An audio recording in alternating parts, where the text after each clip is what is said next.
So basically, you're providing a service to people who traditional medicine had failed them, That's right. and as an act of compassion, their only last resort was to use medicinal cannabis. Can you tell us about some of the patients and some of the illnesses that they suffer from? Absolutely. And how it relieves their symptoms? Some of the patients that I dealt with that were members of the collective suffered from various symptoms: from cancer, from epilepsy, from multiple sclerosis, from a variety of other ones. The relief for cancer, it's one that's well known, from nausea caused by chemotherapy, provides tremendous relief. For patients suffering various muscle related issues, it very much helps with loosening of the muscles. There's books and dozens of research studies that have been conducted by scientists. Me not being a scientist, I've read many. They clearly, there's clear medical benefit to cannabis. It's an outrage that a select few in our government or in our local leadership let their personal bias influence reason and do this type of thing. So basically, what you're asking is that the federal government obey the Constitution, and that medical cannabis patients such as yourself and other people suffering from various illnesses have the right to take the medicine which they choose.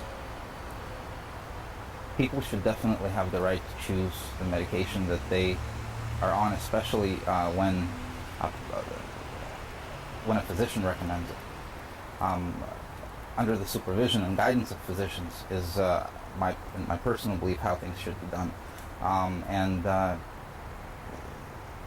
If a state chooses to legalize medical cannabis, the federal government absolutely should respect that. We've had multiple court hearings and cases in which that has been upheld, and recently President Obama has issued a statement confirming that his position will be that as well. So, in light of all of these recent statements by the president and the president's aides, why do you think that San Diego is still not abiding by the federal guidelines? Well, San Diego's some in the district attorney's office and in our law enforcement's opinion and interpretation of state law is different than what the understanding and of the understanding of the public.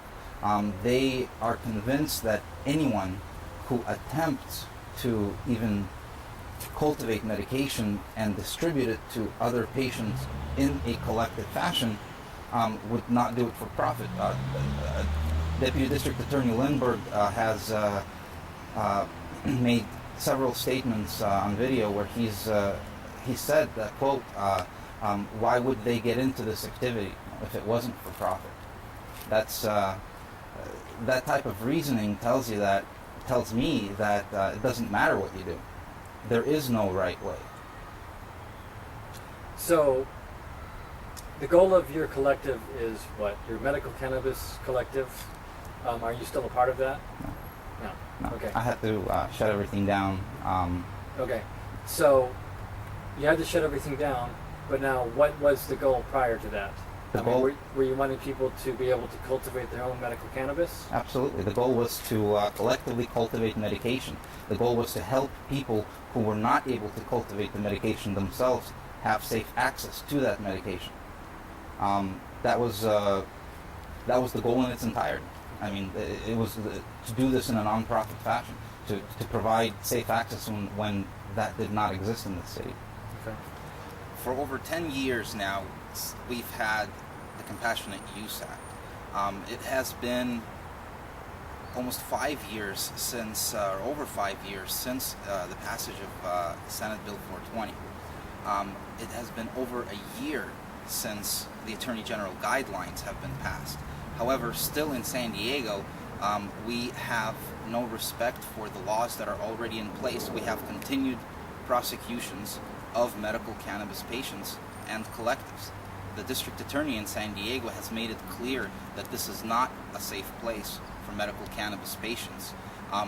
Here, anyone who makes an attempt to collectively cultivate medication will be rounded up in drug sting operations, will be labeled as a dangerous drug dealer, and will be prosecuted, put in jail, forced to take a plea bargain, or worse, as in Steve McWilliams' case, forced to take their own life.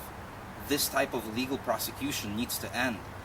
This personal-driven bias, this personal hate-driven bias needs to end. The laws that are already in place should be respected. The cost of these types of illegal operations to our citizens is immeasurable. The cost of these types of prosecutions to me personally has been well over $10,000. The anticipated cost that of this in its entirety, if it goes to trial, so on and so forth, is, I'm not sure, it could be well over $30,000, $40,000, if not more. I can't afford this type of these types of expenditures.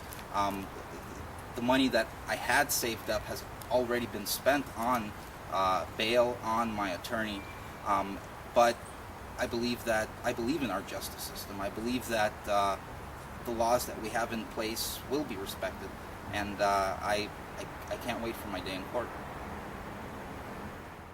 We're here in San Diego at the courthouse for our friend Eugene. Today is Eugene's preliminary. Eugene was wrongly accused and arrested and thrown in jail for running a collective. That's right, a medical marijuana collective providing medicine to the patients here in San Diego. For some reason, San Diego doesn't want to abide by the laws that have been put in place by the voters of California. For some reason, San Diego seems to think they're their own country, their own state, their own world, and they are mistreating Eugene. They have drained Eugene's finances. It broke up his family. That's right, getting divorced, losing his child, everything.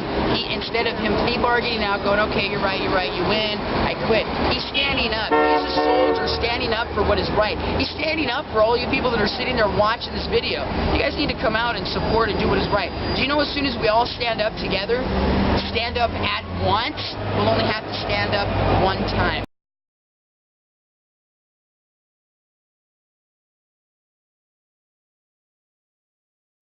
Okay, Eugene, you just came out of the courtroom. Can you tell us how you feel about what took place? Well, what took place was that all the evidence that we had presented as to the collective operation of what I was doing was not accepted by the judge, and the interpretation that the judge gave of the statutes that I have allegedly violated does not match the interpretation that we agree with and that many other peoples agree with and operate by. I'm going to get my day in court in a trial. The case was passed over to trial, and every single argument that we put up was for every single motion that we had put up to the court was denied.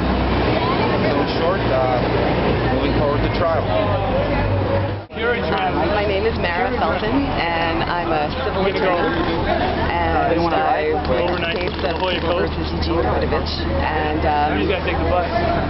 well, I was essentially confused by what happened by the judge's decision, because it seemed as though what he was doing all along, he was taking in the evidence, he was allowing testimony to come in, but ultimately he ruled in Eugene's case that he saw no evidence of a collective, an organization that operates collectively to distribute marijuana.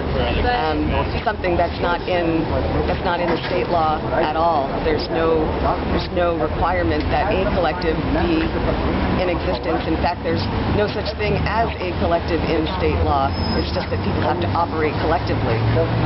So I would hope that Eugene does take a writ of appeal on the final order of Judge Thompson's decision today.